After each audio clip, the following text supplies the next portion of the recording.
Hey! Welcome to Creative Block. We're your host, Gene. And we interview people in creative industries about their life, work, and hobbies while we doodle jam. We asked people on Twitter if they had specific topics they want us to discuss, as well as some drawing prompts.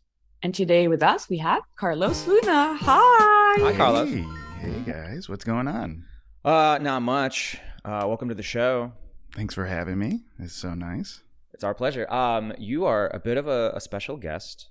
Mm-hmm. Our fans know that we usually have animation industry folks or comics or generally like in the visual arts, I would say.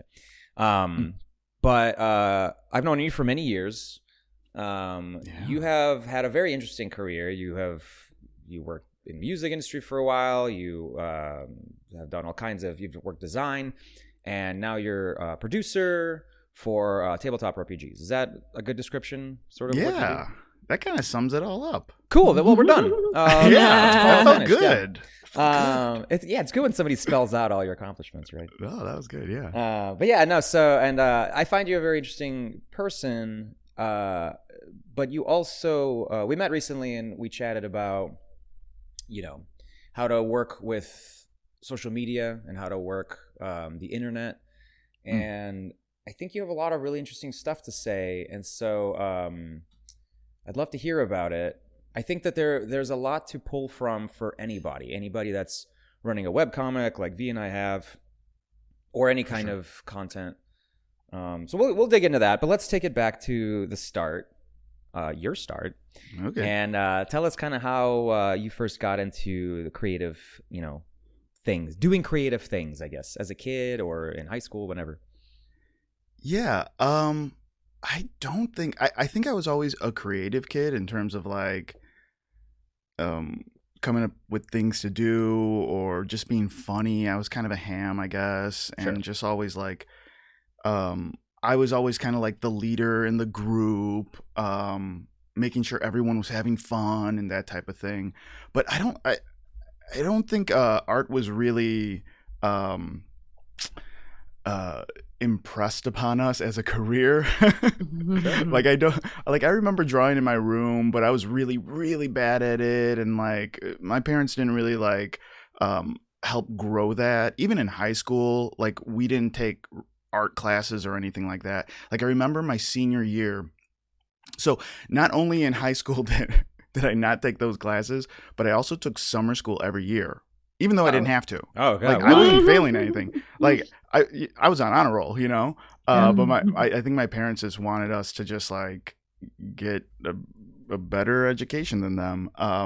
So by the time I got to senior year, I had enough credits to graduate. I didn't even have to do senior year. So I actually had to take some actual creative classes. So I got to take a creative writing class and a photography class. I still remember it to this day. Like those are the only creative classes I've ever taken. And I was like, I don't know what it was, but after high school, I was just like, I'm going to do cool stuff. Like I think some kids get out of high school and they kind of go crazy and they're like, yeah, let's drink. And, I'm going to build a car, or like, you know what I mean? Like chase dames, they're 1920s. Yeah, people chase dames and rebuild cars. What kind of life do you think people lead? I don't know what kids do. But I tried the whole college thing and I didn't like it. It's not that I did. Here's the thing. It felt more of the same. Like school was never hard for me. So it's just like showing up and it's just like, you just answer the questions that they talked about last week. Like you just, you know what I mean? Yeah. It's not hard. So, I got like more than halfway done and I was like, you know what? I'm going to start a band. I started playing guitar at that time and I'm like, I'm just going to start a band. And I don't know. I didn't really have a history when it comes to art, I guess is what I'm saying. It wasn't until I became an adult that I was like, when I was in my 20s, I was just like, yeah, you can do this stuff. Yeah. I am a fan of the band. I saw you guys open for Foxy Shazam back in like... Oh, wow. Yeah, I don't even know. 2010, something like that. Yeah. You probably know better. I remember that show, Yeah. but I don't remember when that was. They just played Riot Fest. Like I just saw a picture of my buddy take a picture with them. Yeah, No, they that had a was hiatus crazy and they band. came back. But it was an amazing show. We're dipping into. We have another show that's called Music Box. That's music specific, but you're kind of all over the map. So, it was an awesome show. I actually enjoyed your guys' set more than Foxy Shazam's. Oh But damn! I know, high praise. But I think it's rare that you go to a show and the opener has such an energy that you like get. I don't know, like, you know, it like really pulls you in. And so I remember just being like, holy fucking shit. Like, I was just like, these guys are awesome. And what I always wanted to ask you about is like, how heavily involved were you in the writing process of the music? Oh, super heavily involved. Okay. The band was basically just two people. It was me and Sean Leonard, and we both dropped out of the same college together to do the band thing. And yeah, we would just sit there and we would write all the songs and we would do all the parts, and, you know, including drums and bass, like we would do everything. And a lot of that was just built by design over the years of like working with flaky people that would like drop out of the band or, you know, not follow through. And I think we went through like 6 bass players by the time we got signed. Like it was just new bass player every year. Oh wow. Yeah, it was hard that way, but yeah, no, I loved all the parts of the band. You know, the music is like the least of it, but like I was really good at writing hooks. So I would be writing like choruses a lot of counter melody, a lot of the actual melody. Sean has a great talent of just like being able to just write music and get it down. But I have a really great talent of like being able to refine and like pull out the fun stuff, both in like you know, visually and like through music. Like I've always been really good at that. That's how me and my bandmate are too. Like he has all the raw talent. Rem, what's up? Shout out. I know he's listening. Yeah, it's just raw talent, but then I kind of feel like I can like refine and, you know, like I listened to your band the other day. Oh, did you? What'd you think? Yeah, I think that you guys are great. You remind me of like God, what are those bands? Mindless Self-Indulgence. Oh, yes. Yeah, right? Meets I mean 100%. Yeah, it's hard to deny that I'm a huge fan. Yeah. Is Ludo in there? Do you have Ludo in there? A little bit, but you know what? I think it's the theatricality. It is. Because and that I could trace more to like Muse and you know, My Chemical Romance. Yeah, so definitely. But yeah, because I've listened to Ludo. I love Me Dead. I think that song's a banger. Yeah, but I could never get into anything else. But thank you. That's on the record. Yeah. Everyone has to. Everyone knows now. But yeah, no, it's interesting. Like there was something about the way that you guys wrote those songs that it's just so like raw. I mean, I assume there was a lot of Blood Brothers in there, right? Because it feels like there was. I know you get that all the time. Yeah. So I like music. It's so funny. I like music. I might not be the biggest like, oh, this album and that album and all this, and I'm not always discovering things. I think, again, for me, like I had never been in a band before, and I was like, I'm going to do this band thing. I'm going to make this happen. And that was like my first band. I hadn't only been playing guitar for like a year or two. And even in the band, I started playing piano and synth, and I had never played before. But like, really? Yeah, I had literally never played. I was just like, we need to be like, I remember having a conversation like, we need to be a band like this, and then wrote down all these things and just try to cobble it together. But yeah, what was it? What were we just talking about? Like, sorry, I lost it. I mentioned Blood Brothers as an influence. Yeah. So it's funny because I have like my best friend Dave. He was in a band and he was doing all that stuff, and we became best friends after the band period.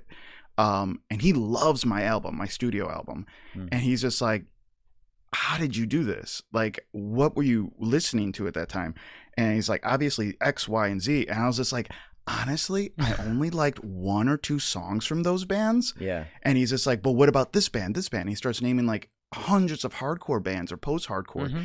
And I'm like, I didn't know any of those bands. And he's like, so maybe that's why I like it, because you sound like I had such enthusiasm for a type of music I had never heard before and had no interest in discovering, but only creating, if that makes any sense. Like, it was like, I felt like I discovered it. I felt like I made it, you know? And it never felt like, oh, this is a Green Day song. Oh, this is a Blink-182 song. Or we should sound more like this band or that band. It was just like, this is new. Listen, even though these types of melodies or songs or whatever had been around for a long time with a lot of different bands. I think it was just, sometimes art is better when like you don't know where it comes from. Yeah. So you can be like a little bit more fearless in exploring it, right? Like, I feel like that helps a lot. Mm-hmm. Yep. So what was that arc like? Because when I saw you guys, I don't think you were signed yet, and then the band got signed to Victory Records, right? Yeah. And then you kind of pieced out after that. So what happened there? Yeah, it's funny it's so funny. A lot of times when we look at bands or creators or actors or whatever, we see them as just getting started because that's when we discovered them, you know? Like there could be like Sugar Ray, right? So like Sugar Ray, well, hold on, hear me out, right? So like Sugar Ray, I'm hearing you out. Sugar Ray came out with that album with Fly on it, right? Uh-huh. Yeah. Like their first big album. But prior to that, they were a hardcore band. Like they did thrash rock. They had like 3 albums before that album. I didn't know that. That's interesting. Exactly. But that's the thing. Like the clock starts when we discover people, right? Yeah. And the clock starts when the zeitgeist discovers people or the scene discovers people. But I guess what I'm saying is like, yeah, that was my first album that I did on Victory. But I had been playing in this band for 8 years, you know? Mm-hmm. Like almost all of my 20s were spent on this band, not going anywhere, not doing anything, just like grinding. And you know, before we got signed, we were working on an EP, and I was like, you know what, man, like I think I'm done with the band. And then it was like, well, we have these EPs, we have a little money left over, let's just record them and send them out and see what we can do, see if we can get signed. And which is a very interesting story on how we got signed. But I was like, okay, cool, let's do that. I sent it out, but I was kind of already done and not expecting to hear back. But we heard back from like 4 labels. Like, oh wow, 4 labels is incredible. Like hearing back from one label is insane. Yeah. Mm-hmm. Like hearing back from 4 like doesn't happen, especially when like, I don't know, you hear so many people like just grinding forever and like trying to get the attention. Like, and we weren't people in the know, like, right? Like we didn't know anyone. Like coming out to LA, it's just kind of like you can kind of figure out like who to know or who to track down or just over time. Even with like the internet, you can figure stuff out a lot easier now than it was in like freaking 12 years ago. But we didn't know anyone, and then we got signed, and I was like, I guess I should just try it out. So I stayed another like year and a half. We recorded the album, we toured on it, and then we got into a car accident, and then I'm like, you know what, I'm done. Shit. Yeah. Like, I'm just like, what am I doing? I don't have health insurance. Mm-hmm. I can barely afford rent. I'm basically a t-shirt salesman. I'm not like making money off this. I'm just making money off t-shirts. I'm like, you know what? Whatever. You said that to me the other day, and I really rang true. Because I don't think people fully understand. Like we talk a lot about animation and you know what it takes to kind of hustle and grind within that field, but with music, like there's really no way to earn money except through like t-shirts. Like you, especially not until you play those huge venues, right? Because then you can pull in thousands of dollars, but when you're playing small shows, you get such a small cut of the door or whatever, the cover, and like streams pay virtually nothing. Those numbers have to be so high.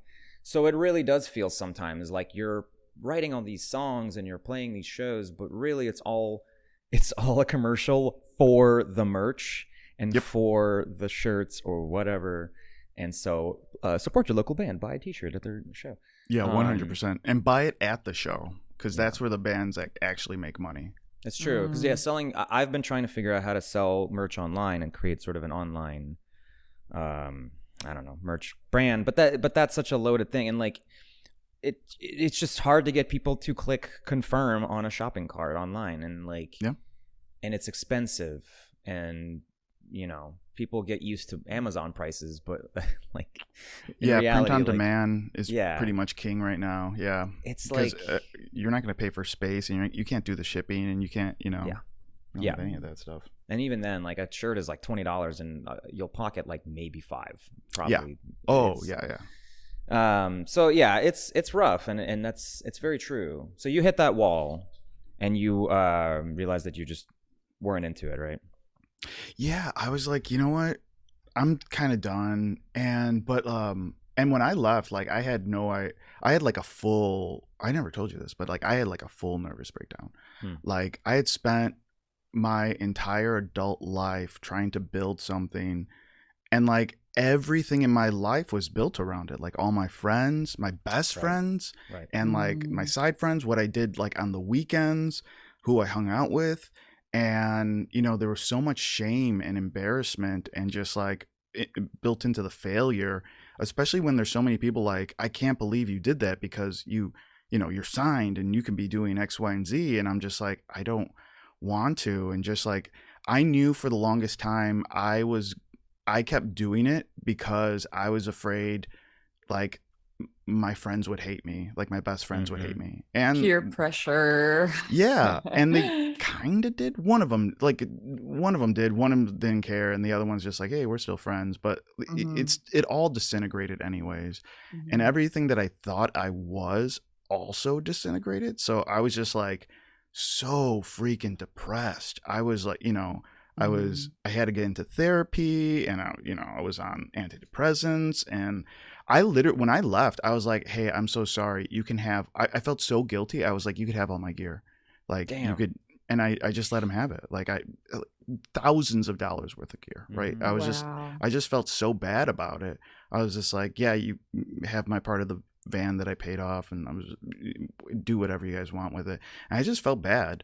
And I felt like I was leaving them high and dry, because again, like it was just me and Sean being the driving force. And I feel like a lot of it was me in terms of the creation stuff. So like, creating flyers or doing this online stuff and figuring out all that shit. And when I was done with it, I didn't know what to do next. And I was, kind of going crazy. I don't like using that word, but I remember at one point I kept finding like all these weird things that I thought would become my future.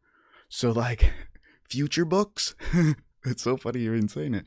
I was at like a Renegade craft fair, and I saw like these this guy who was selling books that were hollowed out, so you can like put stuff in it, or books that were like hollowed out, and they had like you pull it back and it's like a light switch, so it's like a secret book that Very like cool. turns off a light switch. Yeah.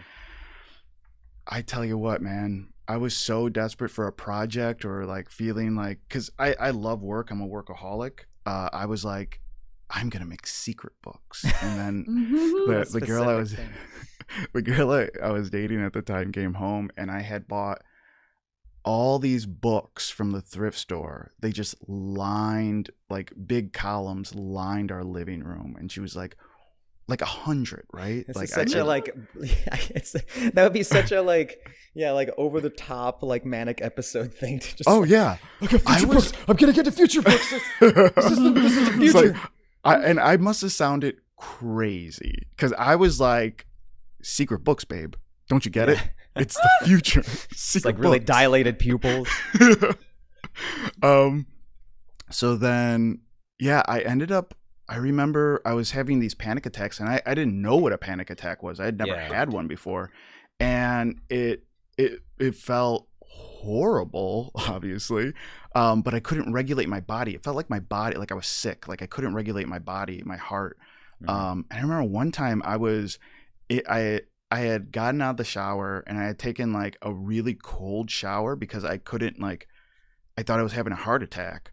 and I thought my body was overheating or something. And I remember laying down in my bed, and I could see myself from above, which I don't have a mind's eye like at all. And I remember like looking down at myself, like kind of like curled up in the fetal position, and I was terrified. My girlfriend at the time was going to get hit by a truck, and she was in the living room. It's very specific. And I told her, and she's like, we gotta see someone. And I started seeing a therapist, and I started on medication. And, when the time was right, my therapist was like, you should do something fun, not make it about work. Like, you're a funny guy. Why don't you do stand up? And I'm like, I will make stand up about making the best joke of all time. You know what I mean? Like, I will make it a job and make it the best joke. So she brought me a brochure for Second City in Chicago. Oh, cool. Very cool. Mm-hmm. She was like, why don't you learn stand up? And I was like, they had a stand up program. And I was like, I don't know. And again, I hadn't been leaving the house either. Like, I hadn't been leaving the house. I hadn't been hanging out with anyone. I basically didn't know anyone. So, I get to Second City and going to sign up for this thing. And I kind of didn't know what was going on when I was signing up for stuff. And I was like, this comic thing seems stupid. No one here is a comic. Like, these are all improvisers. So when I got up to the center, I was like, I'm going to do improv. I signed up for level 1, Second City improv, and fell madly in love with it. And like, it changed my life. Like, it changed a lot of my anxiety. It helped with a lot of my anxiety. It helped me like start talking to people a little bit easier. Helped me perform. Like, it helped me to stop performing so much in my everyday life and just trust that I had like answers, that I was competent, Yeah. And then I did the improv thing for like 5 years. Of course I made it a job, guys. Well, of course I started my own improv training center and had my own weekly show. And of course I did all that stuff. But yeah, and then that led to TTRPGs. Cool. Very cool. And so that's unlocked a whole career path for you now. Oh yeah. All the stuff that I had been doing in the band. So the video stuff, the design stuff, like all of it, the audio stuff, all of it kind of came out a little bit. It did really well in improv because no one has those skills. It's so funny how competitive music is. And then you get into these other cultures, they all use and they need the same exact thing that music needed, except no one knows these things and no one is even trying to make them, if that makes sense. Yeah. I remember I took an improv class and it was just like, I was like, we should make a flyer. And like, since I could draw, I did it. But yeah, if it wasn't, I totally see what you mean. Yeah. Like, no one really knows. And a lot of art, I feel like a lot of people that do art or like come from that side of it, not from a promotional marketing or this should do something for us side besides the art itself. Most people think that their art should speak for itself and that if it's good, people will understand. And that's why things are better, I guess. That's how you know you're good. Is like people find and they like it, right? But like, no one thinks about the marketing that went into all of the stuff that they love. Like, no one thinks in like, oh, I remember in the early 2000s, I loved Avril Lavigne. It's like, yeah, man, they spent billions of dollars so you would love her. You know what I mean? Like, that you would hear about her and being on every end cap and on every. It's like, why can't music be more like that, where you just discover artists? It's like, man. Yeah, it is quite a fallacy. I think that, and that's, we were meeting up to talk about that the other day, because I'm currently in that business. I'm trying to figure out how to get people to listen to my fucking band, and you had a lot of interesting stuff to say about it, because it really does come down to, it's not, like we were saying earlier, it's like, it's not about the music. It's not about even like the music videos, really. It's now it's become so much more about just like personality. And I don't know, you could probably speak to that better, but you had a lot of really interesting stuff to say about that. Yeah, I think everyone, like all art comes down to like nothing is really pure. I think everything is, I talk about art being 360 degrees because I can get the best printer in the world and I can make an exact replica of the Mona Lisa, right? And I'm like, it's the Mona Lisa and I hang it up in my room. And you're like, who cares? Mm-hmm. Right? And I'm like, it's the exact thing. It's the exact same thing. So at that point, it doesn't matter that it's the Mona Lisa, right? It only matters that there's a specific one that a specific dude held, that a specific dude made. It makes it worse that a printer had to do it and it's ink and it's fake. It's fake, right? Like in our head, we say this is fake. This isn't real. How is that possible? And it's because there's a story that is attached to all artwork, whether you know the specifics of it or you don't. It's when people talk about like, oh, I went to the park with my father and I saw a statue and it was great and blah, blah, blah. And it means X, Y, and Z. And they research it and they know everything about the statue and all this stuff. It's like, yeah, it's the story behind it. Like if I put that at the bottom of the sea, if I put that in a McDonald's playland, is it going to have the same effect? So art is 360 degrees. It's not only the canvas and the paint and but it's the person who made it. It's the paintbrush he used, and it's the wall that it's on, right? There's a difference between my room having the Mona Lisa and the Louvre. I think there's also, I think there's definitely that context, but there's also a like an elite that will decide this is art. It's not it's not just about the creator. It's also about society that put together a little group of people who have the power to decide, well, like this is art that we should be looking at right now. Yeah, I think that there is an expectation and that people have when it comes to different types of art, right? Like there's an expectation when I go to John Mulaney's Netflix special, right? As opposed to going to the dive bar open mic. There are expectations that we all have, and I believe that we all have the same amount of power. Like we all have the same amount of power. There is no true comedy show. It's, again, a bunch of people deciding that night what is funny and what is not funny. So in that respect, we all have that type of elite power. I don't think any one person has that though. Like I think people have access and money and can broadcast their voice louder than other people. But I don't know. I think I kind of like mostly think about like when I say like an elite power, I think kind of like, I mean, for example, like if we were talking about the Mona Lisa or like fine art, you had kind of like a commission of people who would kind of put together these art shows, and you had to submit your paintings to get into the art show. So if already you didn't get into that curated space, you're already kind of out of the game, no matter how good your painting is. It's just because it had to fit a certain set of standards. And then once you're in the show, you're going to have the critiques that are going to be there. And I think we can see that now too, if you look at publications like the New Yorker for books.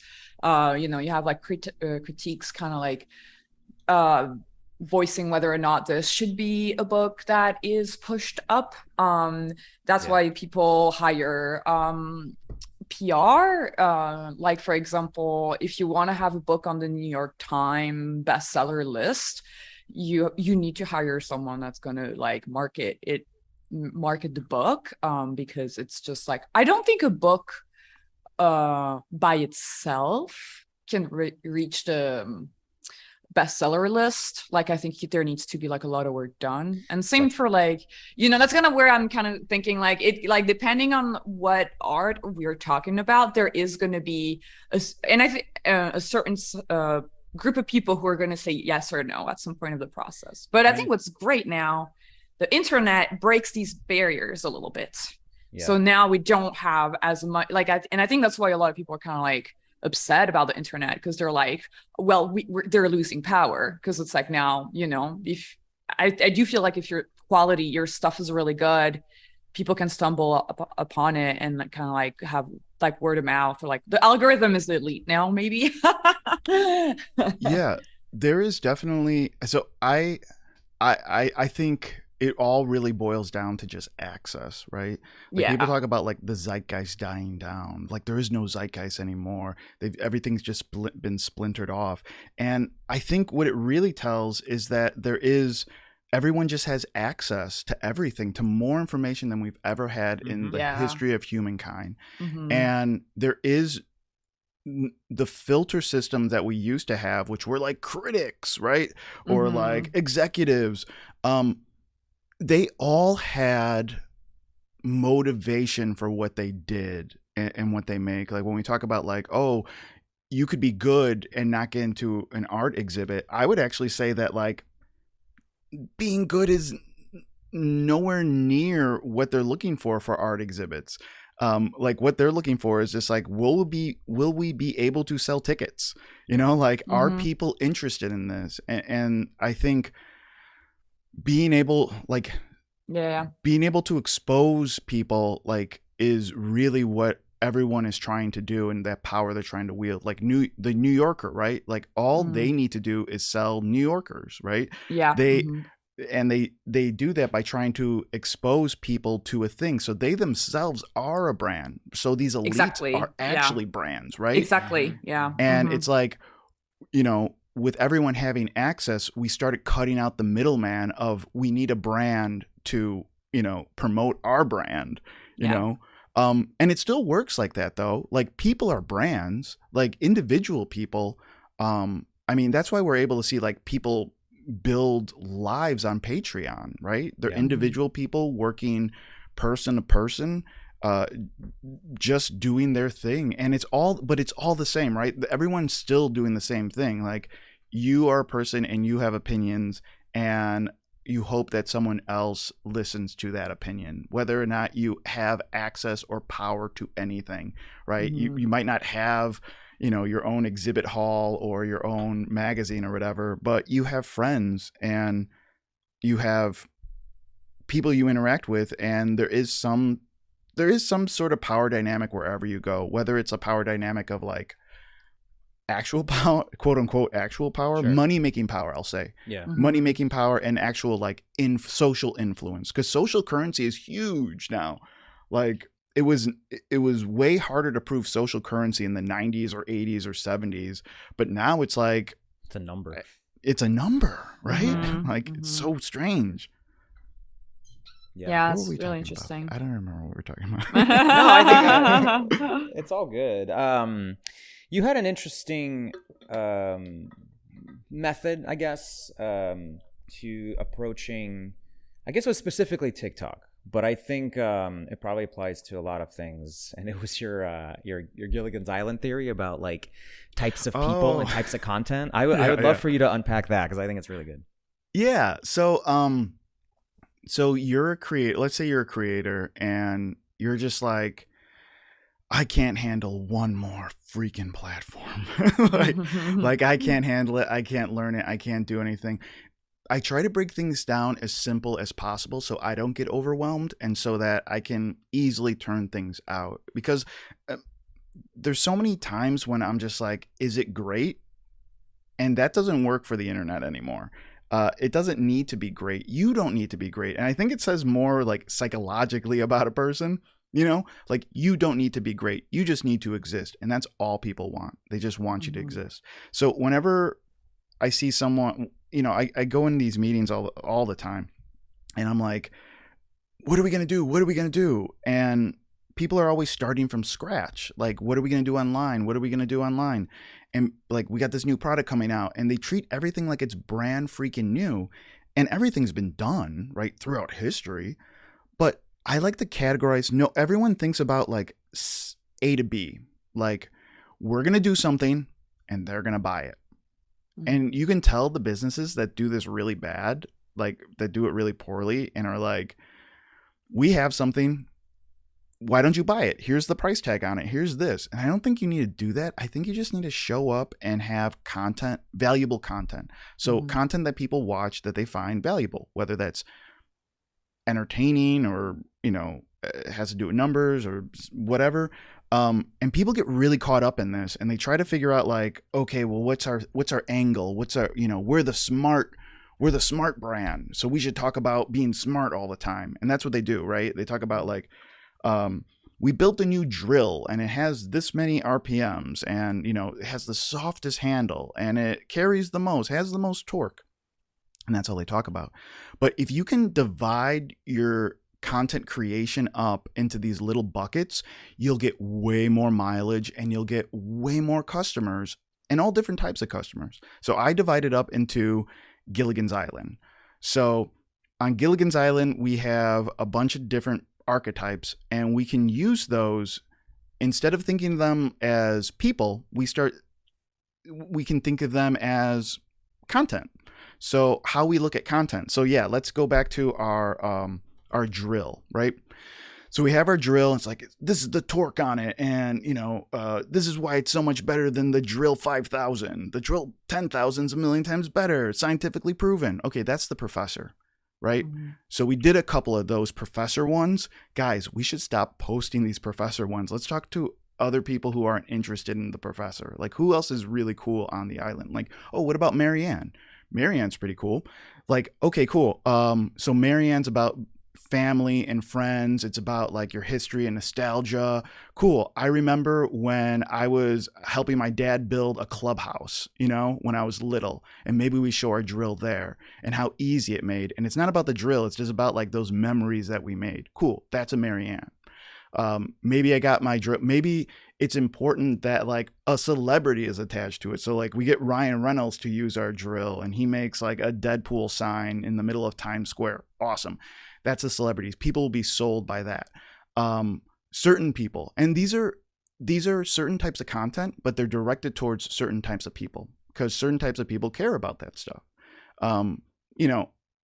We have maybe we take our drill and we dip it in gold, and we sell the gold edition of our brand, and it's $1,000 drill.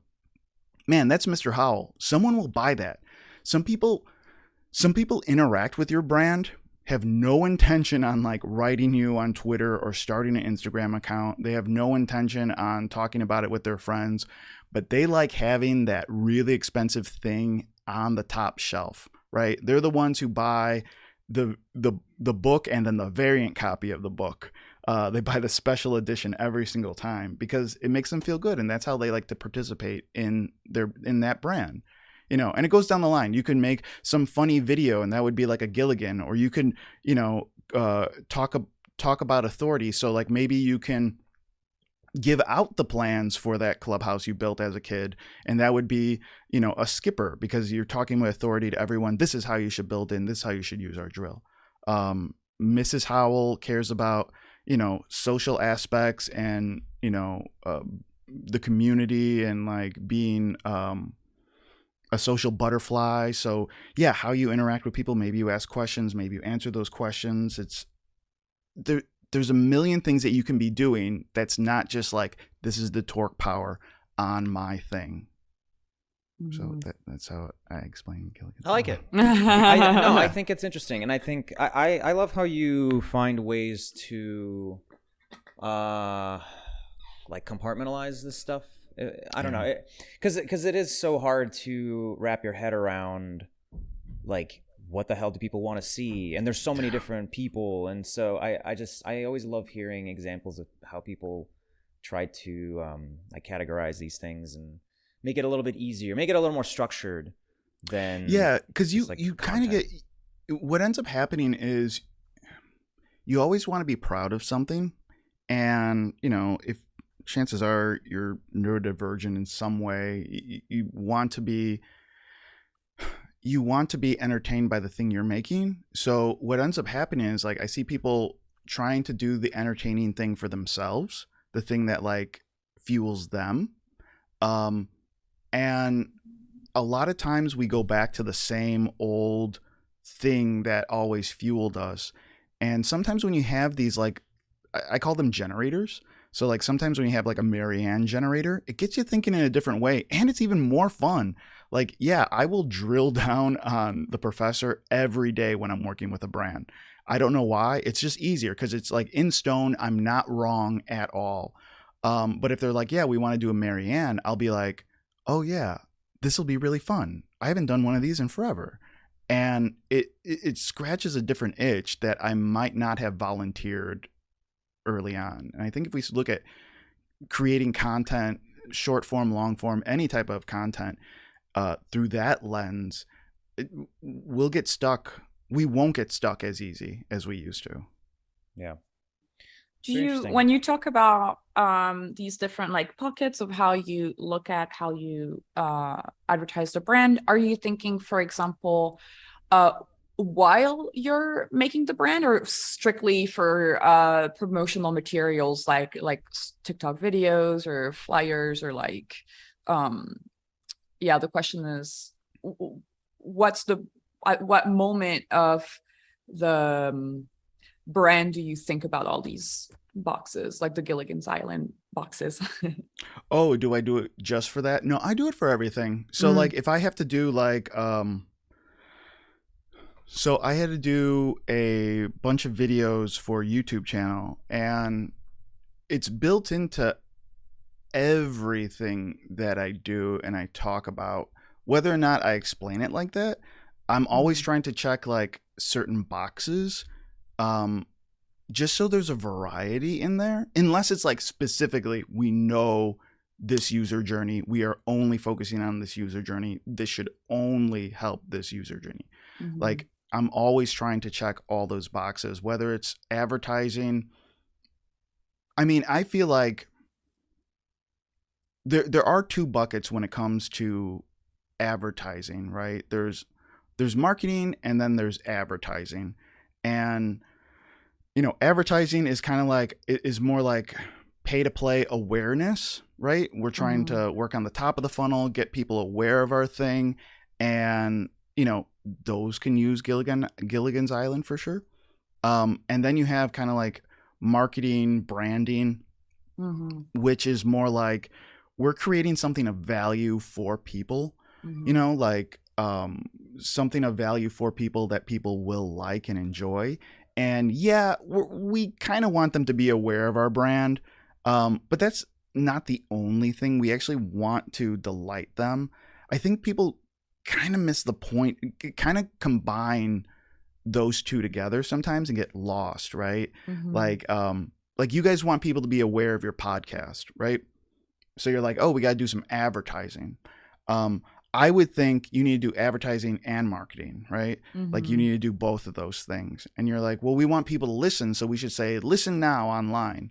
And it's just like, well, what are you actually saying that is important to you as someone that reads that? Like if I read that, I'm like, oh, you know what's important to this podcast? That I listen to them. That has no value for me, right? It has none whatsoever. Like what does have value for me is when, think of like you're at a party, right?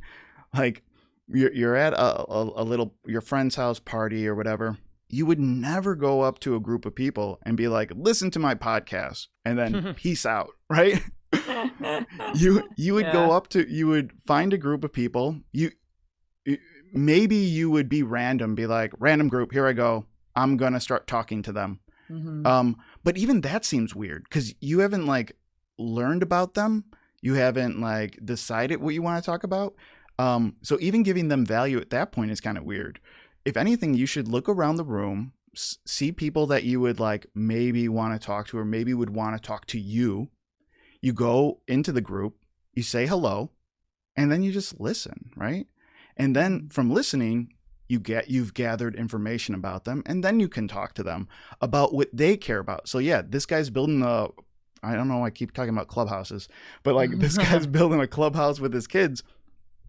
Then you show the clip of you building a clubhouse with your dad. You know what I mean? Like then you're just like, hey, check out these plans we made for blah, blah, blah. And he finds that useful. He's like, oh yeah, I am looking for plans. Cool. And at no point are you like, listen to Creative Block. Like at no point are you. Like if people find value in what you're giving, they will learn you and they will know you and they'll actually like you a lot more. Like if advertising is saying is putting up a poster in every corner saying like love this brand, and then like marketing is actually coming up with those ideas, then branding is what people say about you when you're not there. Like it's other people talking about you. Like, and you can't control that. People always talk about like, we got to work on our branding, man. You can't control that at all. Mm-hmm. Yeah. If I say like, hey, get on this roller coaster, man, it's super scary, and then freaking 100 people get on that roller coaster and it was delightful, but it wasn't scary. Like I had a lot of fun. I wouldn't consider it scary. That roller coaster is not scary. Doesn't matter how many times you say it. It's really not. It's like, oh, but that's our branding, man. It's like, you don't control that part of it. Mm-hmm. Like if anything, the part of your branding is mixed messages. like that's actually your branding. Yeah.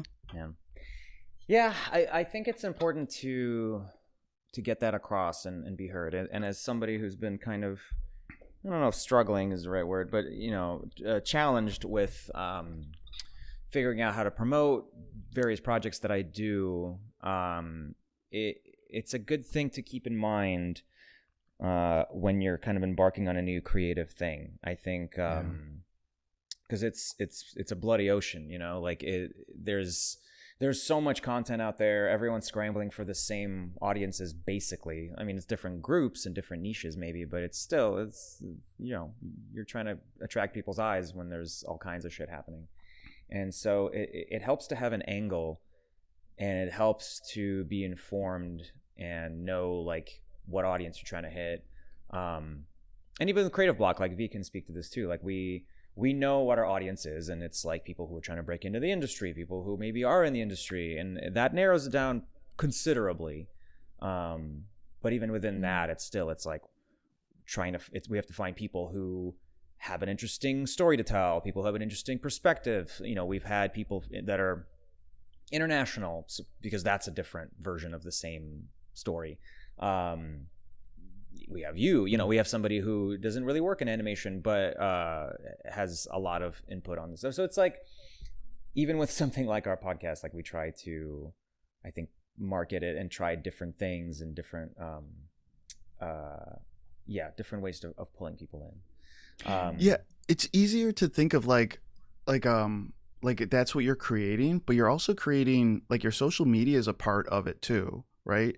So like I had to change this a while back, where I used to think of like, oh, well, I got to make a flyer because it's in service to this show, right? Like I have to tell people, like, so I can raise awareness and get people to the show.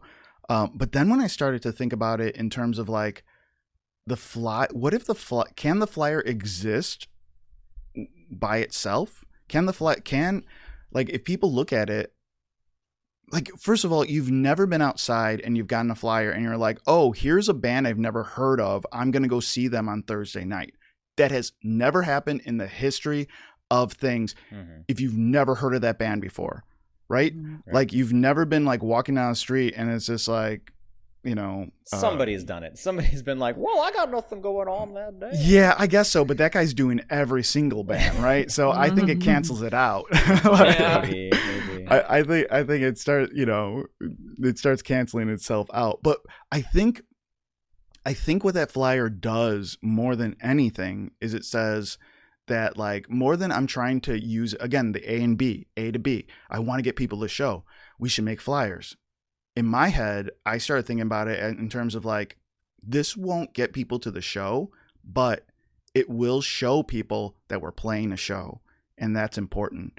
And it will show people the art on this flyer says that we're professionals and that we get good work done and that we're someone to be noticed. So there's all these little signals going on at all times. And that, when I started thinking about like, okay, everything I make is just a little signal, it doesn't have to accomplish anything, like, other than signaling, right? Like, what does your cool new shirt have to accomplish? Nothing. Makes me look like a badass. You know, like that's all it really has to do. So when you start looking at social media, start looking at it not in terms of like results, but in terms of like, you know, I'm painting the wall before I hang up the painting, right? Like I'm vacuuming the floor. It's just like a nice rug is important in the experience I'm trying to cultivate. And when you start making those things of value, like I have incense when you walk in, so it smells nice, you know, and people like that. They like smelling a nice place instead of a bad smelling place. When they find value in your work, that's all there is, because then they'll enjoy everything else. They'll keep staying. They'll keep coming back.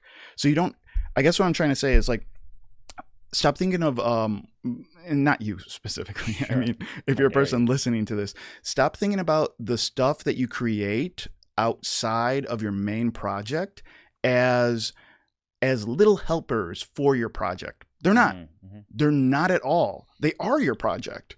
Like, you know what I mean? Like it's, it's a millipede with a million tiny legs. Yeah, I can take off one and he'll still be able to crawl. But if I take off all of them, it's not a millipede anymore. He's going to die, you know? Mm-hmm. And instead of thinking of it like, oh, I need to create these feet because I want to walk today, just think I want to walk every day. I should be able to walk every day and not work on this when I have to. Think of it as one piece and you'll be able to move so much faster. Like you can cut this podcast up into at least 20 clips and just like do, and they all give value. Mm-hmm. And then you can work on how they look and how you want people to feel, because people aren't going to listen to it, but they're going to look at it for like a second. Yeah. You know? Yeah. Well, things have changed, right? And it's like the attention spans are shorter, and it's not like, I feel like that's such a like boomer take. It's like people's attention span, but it's like, it's everyone's attention spans are shorter. It's just because there's so much more stuff to experience, and so it is a feed, and it's in short little bursts, like you said. I think, yeah, and I think like people's attention spans are shorter, but it's not their attention span.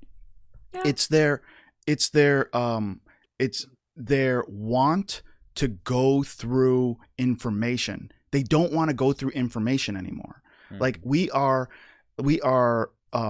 information rich and time poor.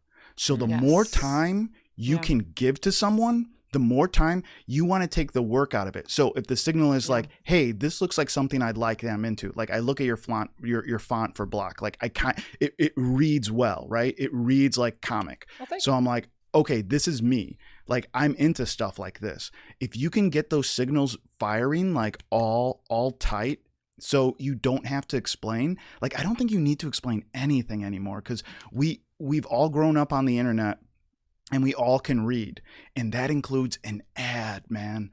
Like, people can know what an ad looks like a mile away. Mm-hmm. And if I am pressed for time, the last thing I want to do is look at a piece of content and try to guess if it's an ad or not. Like, try to guess what this person is trying to get me to do, because everyone is fucking sneaky out there. Mm-hmm. So it's like, don't be sneaky. Just give them good stuff. Give it for free. Give it all away for free. And then when you have something to purchase and they're activated, because you can't sell anything to anyone unless they're activated, unless they, one, already have a deficit and they are going to purchase, or if they're in a phase where they're reviewing for a purchase. You can't sell anything. So don't even try. This is really good stuff. I want to explain the activated thing a little bit more. Yeah. So no one, like, yes, there are impulse buys and all that, but like people go on different platforms to fill different needs. And usually it's one of two. One, it's I want to be entertained, or I need information. So depending on which platform you're on and what time and blah, blah, blah, and how you're showing off your content, you're talking to one of the two people. And the people that are looking for information, chances are they are on the verge of being activated or are activated to purchase. So they're trying to collect information to make an informed purchase on something. While it's much harder to sell to people for entertainment. So if you're on an entertainment platform like TikTok, why would you try to sell them? Like, you know, they're there to have fun. So when we talk about, it's so easy for like that boomer mentality of like, oh, no one has attention span. Yeah, dude, we're onto you. Like, you know what I mean? Like, yeah, man, like you can't sell cigarettes during kids shows anymore. We get it. Like, you know what I mean? You should be upset. Like, that was sneaky. Like, McDonald's Playland was sneaky. Like, there's all these things that like people are able to read through the marketing now. People are able, because they're so transparent, right? It's so transparent. And like what you need to like, I think we saw with the rise of like Instagram in the 2000s, in the mid 2000s, where it was like, look at me on my yacht, look at me here, look at me this, the glam. We all started learning the tactics that marketing agencies were using on us for years, and we were applying it to ourselves without a team, which hadn't happened before. Like, remember, it was all about like, yeah, there were some scrappy people that were able to get a marketing team together or whatever, but over time, people just invest money in you. But then we start seeing people like in this Instagram time of people are like just doing it for the gram, right? Like they were doing content that looks very similar to high-end content. And, you know, looking back on it, we're like, oh yeah, I understand how to do that now. But back then people didn't know how to do it, right? So like people were like, oh, this must be an important influencer. This girl must make so much money. Look at her on the beach. And like it still worked. But now we're in this like Gen Z area where it's just like, I don't want to talk to you unless you're freaking real. Like, I don't care. I have no time to figure out. And right now they're trying to like, what sells you more is your flaws. Your ability to show flaws is what sells you more, because the only thing a business has is trust. Like, if I don't trust that a business is real or cares about me or is making a good product, I'm not going to buy it. Like, I just won't. And that's the same with people and bands and movies or whatever. Like, I just don't care. Like, I think one of like the good, like even like a good example of that is like Morbius coming back.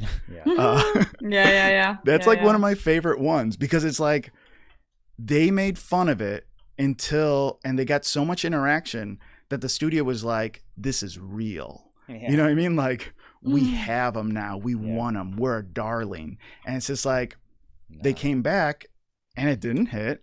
Like, maybe they got they got more than they would have if they didn't do it. I don't right? know, man. I think it made like $10,000, and did it really? It did that bad? I think it was really bad, and it cost them a lot more to get it back in theaters. So it was pretty hilarious to watch. 100%, it cost them way more than $10,000.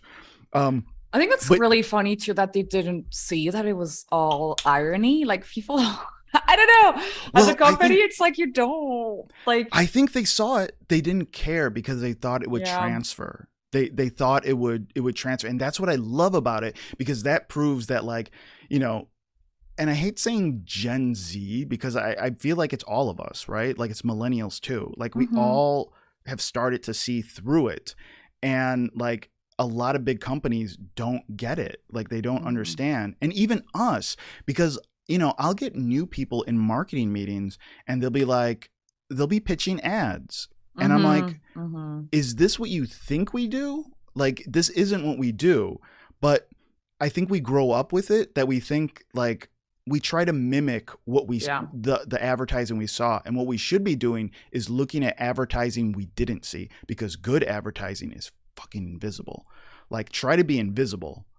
And like, it's so much easier now because it's just honest. Like, it's just like, this is us drawing, us talking and drawing, and like, are you in with this? That's it. And it's like, oh yeah, they're just talking and drawing. Cool. I mean, honestly, that's one of the reasons why, I mean, for me, at least, when I talk about the podcast, I'm just like, I really want the information to be out there for the new generations, because for me growing up, I was just like, it's so hard to find any kind of information. And especially I feel like the market trends, like I found a couple of podcasts, but it was like for people who got in the industry 20 years ago, and things have changed so much. And even my story and Jean's story now are starting to shift. I don't even know if our stories are relevant now Yeah. for the kids who are trying to get into animation right Yeah. now.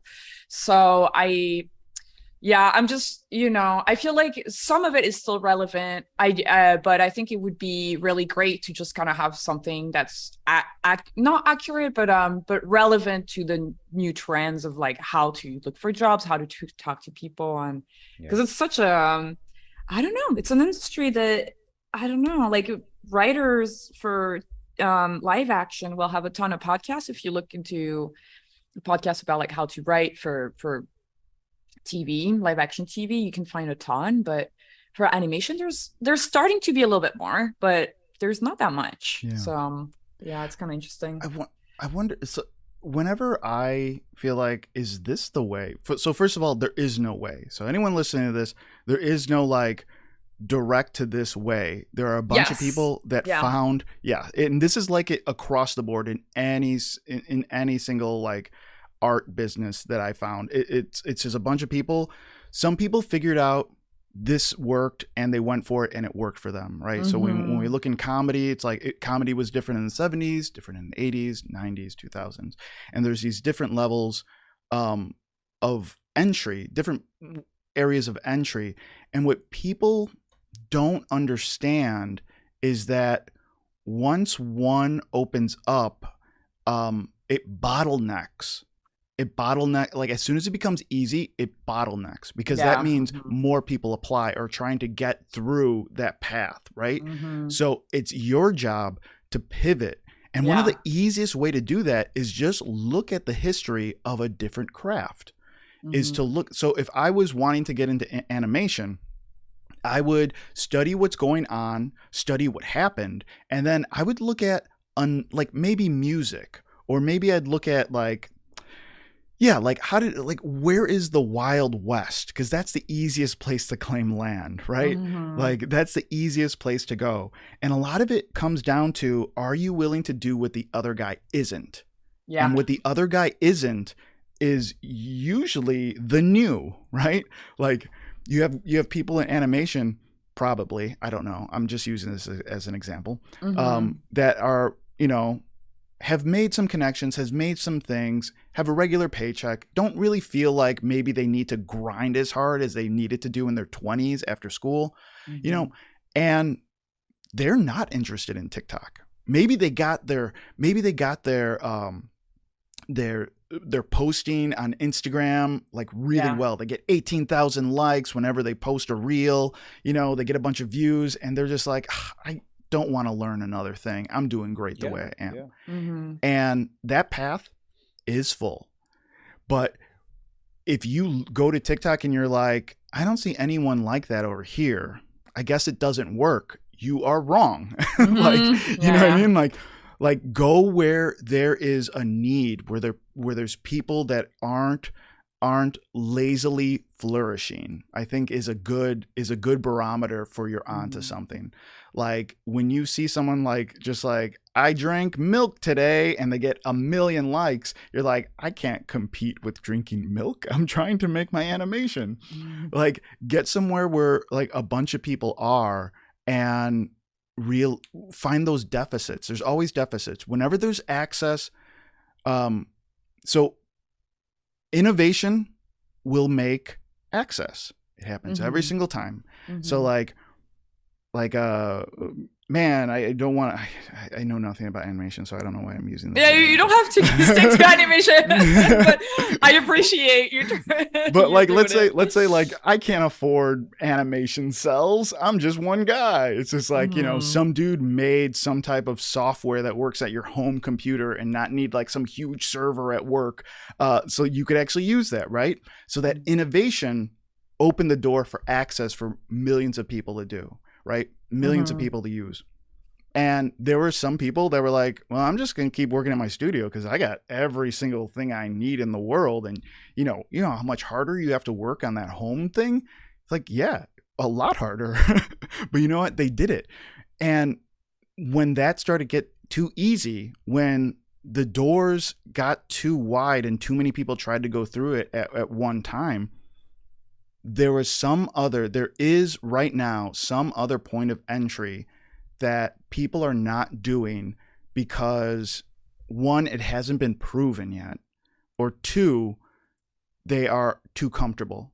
And if you are hungry, you can look at those and like really, you can be the first one. You could be a pioneer somewhere, right? It's just, you really have to want it, and you have to go. Here's the thing. You have to go and do it without a guarantee. I think that's very true. I think there's this, it kind of almost just goes back to the simple adage, like, just show up every day. And eventually, you know, like if you, I really do agree with that. Cause it's like, I don't know, we can just like try to figure out a million different things. And at the end of the day, I think people can tell if you believe in something and you're doing it because you love doing it and you feel that there's value in just doing it. It's the journey, not the destination, guys. But it all comes back to that, right? And it's like, I feel like, it all really makes sense. And then it's like, you know, there's a million places and a million things people can be doing. A lot of it comes down to, you know, God, I think it's The Usual Suspects. Have you ever seen that movie, The Usual Suspects? I have actually. I watched it at a festival where it was like, you know, like started at 5 and it ended at 3 a.m. And I think I watched it around the 1 a.m. mark, and I saw the beginning, fell asleep, woke up at the end. You were just like, oh yeah, obviously it was that guy. So I spoiled it for myself. Oh no. There's a scene and a line from that movie that I think about and I don't even know if it's right. I could have changed this line a million times in my head. I haven't seen this movie in years, but they're talking about how, like, spoiler alert for this movie that came out 20 something years ago, like 1990, I think that's 1998. Yeah, I think we're past spoilers. But they're talking about that Kaiser Sose, the dude, the meanest dude in the world, the best crime boss or whatever. And they say this line, so like they were holding his like wife hostage and his like kids hostage or something like that, and he like walks in the room and they have guns to their head, and I mean, it's a messed up scene, and he ends up like, and it's not even true because it's all being made up by that guy, you know, at the end. But he says, when he tells the story, that like he shoots the kid and he shoots his own kid and his wife because they're going to die anyways. And he needed to show that like that this other crime boss couldn't hurt him or something like that. And someone says the line like, true power is the ability to do what the other guy won't. And I think about that not in terms of such high stakes as my family's life. but in terms of just like, what is the comfortable person, or what is an uncomfortable person not doing in these situations? And, you know, a lot of times in art, it's not cool to talk about your thing, right? Like your thing should exist and people should find it and you're cool. And it's hard. Sometimes it's hard for us. And I think it's different for every person. Sometimes talking about yourself is hard for a person. Sometimes it's not. Sometimes you look at these people and you're like, how do you talk about your mediocre work every freaking day? Like, I don't understand how you talk about it. So, and we use that as an excuse. Like, I never want to look like this person that I dislike online. So I'm never going to be the person that shills my work like this. And that's on you, man. Like, that's on you. That's you using someone else as an excuse. Like, what you should be doing is like shooting your shot of like doing the thing that the other guy won't do. So for you, that might be self-promotion. For you, that might be maybe showing up to a panel at a convention and actually talking to people there, waiting for the panelists to be done and talking to them and making connections, right? Like, good things happen when you leave your house, guys. Like, that's great advice for anyone in any type of art field. Like, more things have happened, more things have propelled my like my professional career when I leave the house. Like every single time. Every single time when I say yes to like going to a hangout party with people, or like, you know, talking to people at a panel, or just going to a convention, when I lower those expectations of like, oh, no one's going to buy my stuff. It's like, maybe getting a table at a convention, you won't sell a lot of stuff because a lot of people won't know you. But maybe think about it in your head in terms of like, if I had a marketing budget and I treated it like if I treated this table as a marketing budget to meet all these other artists that I freaking love, if I just treated it like that, like, could I get my money back in the end? It's like in marketing. It's like, yeah, probably. People talk about like, don't pay for exposure, don't do that, blah, blah, blah. It's like, I mean, yeah, don't be abused. Like, don't try to like, whenever you think that someone's going to take care of you more than the effort you are putting in, it's never going to happen. Yeah. It's never gonna, you're getting taken advantage of, you know. But when sometimes you can get opportunity and you can get a stamp. So I believe in stamps too. Like, there's a stamp that people give you, right? People say like, I wrote on this show, or I worked on this show. That's a stamp, right? Oh, like a stamp of approval, or like a milestone, a stamp of approval, a stamp of existence sometimes, right? Like I once was on Critical Role, right? I'm not a main cast member. I'm not, you know, I didn't do anything with it. It was a one shot, whatever. But that's a stamp of existence for a million freaking fans of Critical Role. Like, I didn't exist for them until, you know, I appeared on that show. So if I myself treated myself like a business and they were like, hey, for X amount of dollars, you can have access to our fan base, would you do it? You know, so think of it that way. For X amount of dollars, and marketing, give yourself a marketing budget for the year. Don't spend all your money on marketing. It's silly and stupid. And there's stuff that you can pay for and stuff that you can't pay for. But like, you know, a convention might, instead of trying to look at a convention like, I need to sell prints, and think of it as like, I'm not big enough to sell prints. Maybe you just think of it as like, every day I'm going to walk around and I'm going to talk to these people, and I'm going to show them, I'm going to invite them back to my booth. And I'm going to talk to them. I'm going to show them that I'm on the level. There's a million different ways of things that people don't do, because they're scared, because they don't think it'll work, but it's just pennies on the ground. Everything is a penny on the ground. Every single thing you do, right? Like every single image you drew on this board today is a penny on the ground. Someone's going to like this one. Someone might like that one. Is it going to make or break your career? No. But it's a penny on the ground, and you're a penny richer today. So like, that sounds like an old timey thing, but yeah, but it still works. It's still, I think it still is applicable. I think it's just I don't know. At the end of the day, like, yeah, the technology changes, and maybe people's lifestyles change, but at the core of it, at the core of the experience, it's all the same. Yeah, it is. All of the like, and across, like, if you are into animation, or if you're into music, or if you're into whatever, TTRPGs, writing, it's all exactly the same. Like, just know that it's all the same. It's just people have higher skills and higher awareness in these fields. But literally the same problem that like a writer is having in for like a TV show is the same problem that like a writer's having in like TTRPGs, or you know, the same problem that a musician's having. They're all the same. Like, they're all the same problem. They all have similar answers. They all don't have the same answer, but they all have similar answers. But they might be like, an answer for animation might have happened in music in the 90s. That's why I say, like, look at what other people were doing at different times in history, and you might be able to like cobble together. Just get high and think about it. That's good advice. How do you deal with creative block, and what does it feel like for you? I don't really have creative blocks. I know that sounds like a jerk thing to say.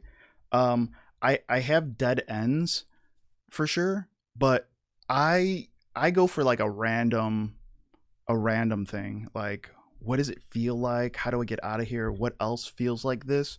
So like when I was in the band and I was working on music, I would reference movies all the time.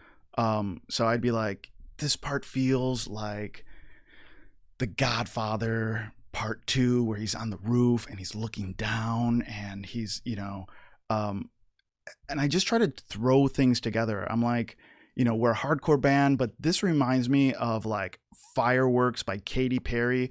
I just want people to be like, I want that feeling. So I guess I go to feeling a lot of times. Like, how do I want, whenever I have a creative block, I go to feeling. Like, how do I want the audience to feel? How do I want the user to feel? And usually if you start there and work back, if you start there and you think like, oh, that was awesome because you want to impress them or you want them to think it's awesome, right? Like what makes you feel like, oh, that's awesome? And I feel like we all have a never-ending supply of awesome moments in our life, both in like the things we're creating or the things we want to create or the things that like other people have created. So like just think about like what made you feel like that, and I feel like that helps me like every single time. That's a great answer. I love that. That is a good answer. Yeah. We got a question from Twitter. That is from @spooky_cat. Were you always a D&D fan, or did you stumble into it as a professional?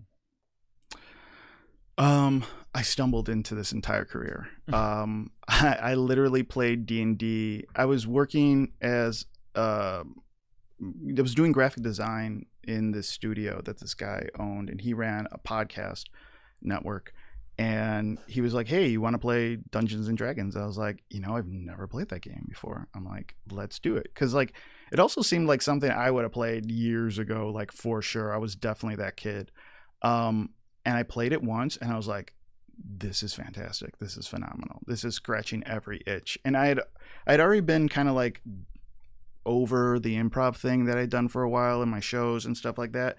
But it was just like the perfect marriage of like improv and structure and like the cool part of like running a business that I love. And he was like, the second time we played, he was like, hey, we should start a podcast, because he does podcasts. And I was like, cool. And I'm like, I'm down. And I was under the impression that I had never listened to a podcast before. And I had never listened to a TTRPG podcast before. And I was under the impression that it would have to sound like an audio drama, like a radio show drama.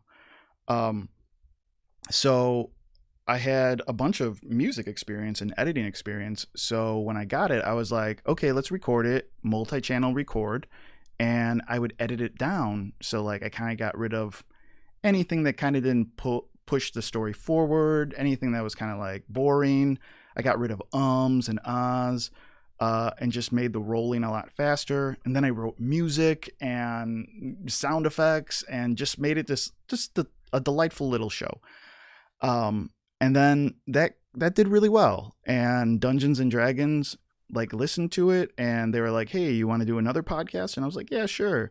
And one of our podcasts, and I was like, yeah, sure. It was for an event.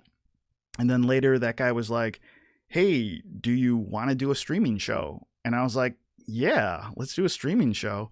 So then they had us do a streaming show. They flew us out to LA to do this like event.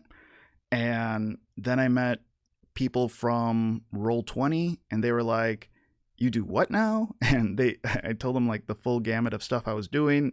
I think they researched me because by the end of the year, they had offered me a job as, their content producer. And then, yeah, man, like it was just grinding after that, just like kind of just doing the stuff that I love, and then people would pay attention to it. So I was very fortunate. And honestly, everything that I talked about in this podcast, I did too, Yeah. Like I didn't exist.